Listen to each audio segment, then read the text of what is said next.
Hey people, how you doing? Okay, so here's a story time about me playing on some albums and things like that.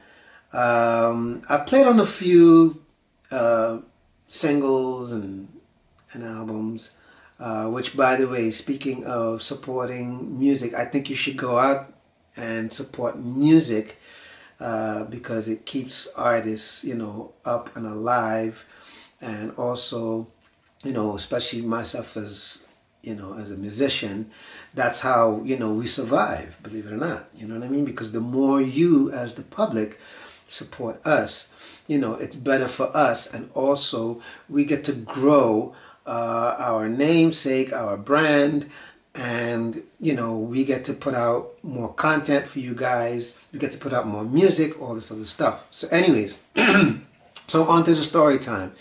So as some of you may know, yes, I'm a drummer. If some of you don't know, yes, I'm a drummer. Okay, so there it is, right?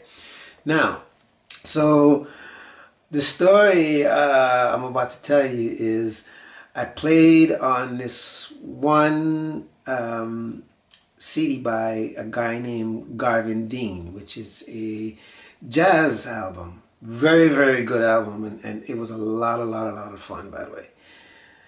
And the story behind this, me playing on the CD, well, first of all, we, went to his house and we rehearsed the songs, and even though there was supposed to be a performance and all the other stuff, but that's another story. But anyways, so we rehearsed the stuff. Okay, cool.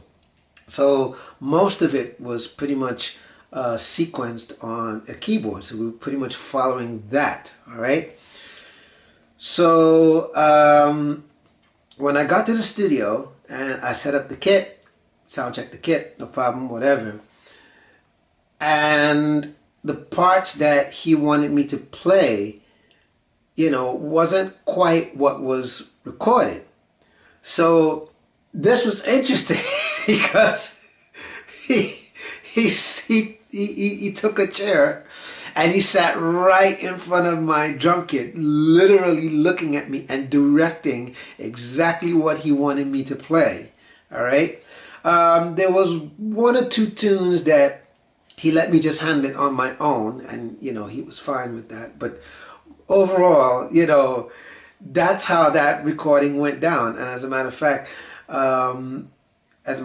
there was there was one recording.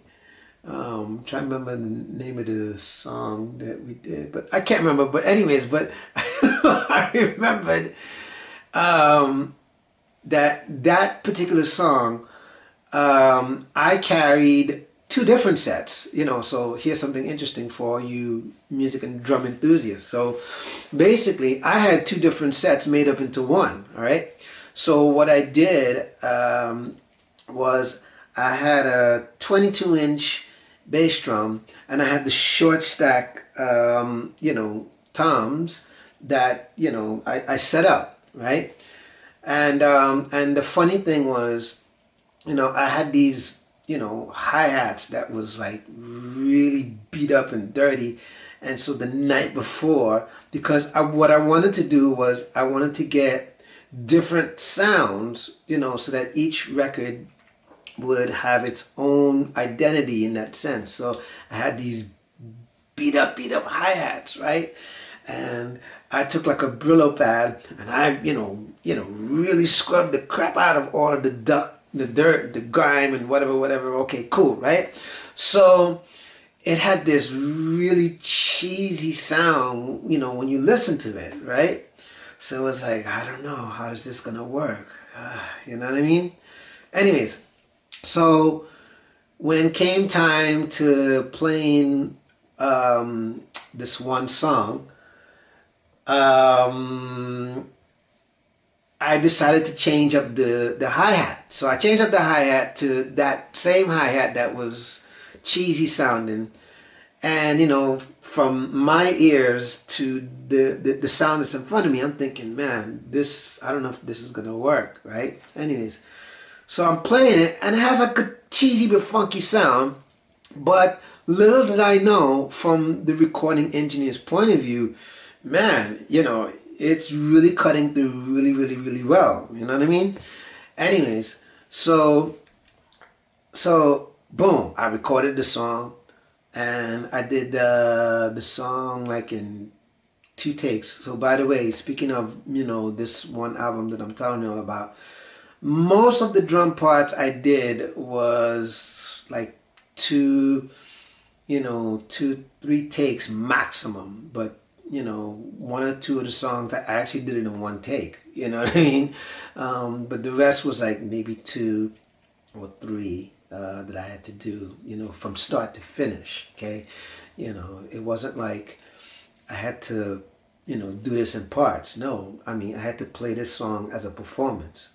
So, anyways, so I did that, right, and by the time it was all mixed and said and done, it was like, wow, this is awesome, man. So as a result, the album ended up getting released onto iTunes and all this other stuff, and it's available on all online platforms, by the way. So like I was telling y'all, I'll put the link down in the description so y'all can go hear that album and support him, by the way.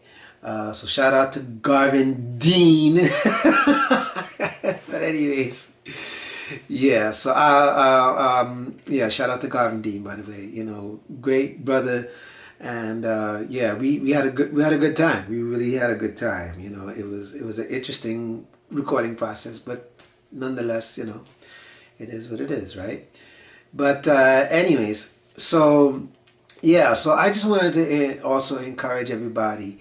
The cost that it takes to buy a cup of coffee, I mean, you can take the same amount of monies that you're taking into coffee and just simply, buy a download of an artist, that you like or whatever. It's nice to stream, but it's better to download, because if you think about what you're paying for, like, most of y'all, if think about this, imagine this, it costs anywhere between, let's say, hundreds if not thousands of monies, or in currency of wherever you're at, to produce and make this song that you're about to buy. But here's the thing, what it costs is one thing, but what you're buying it for is literally like, a fraction of the cost, okay?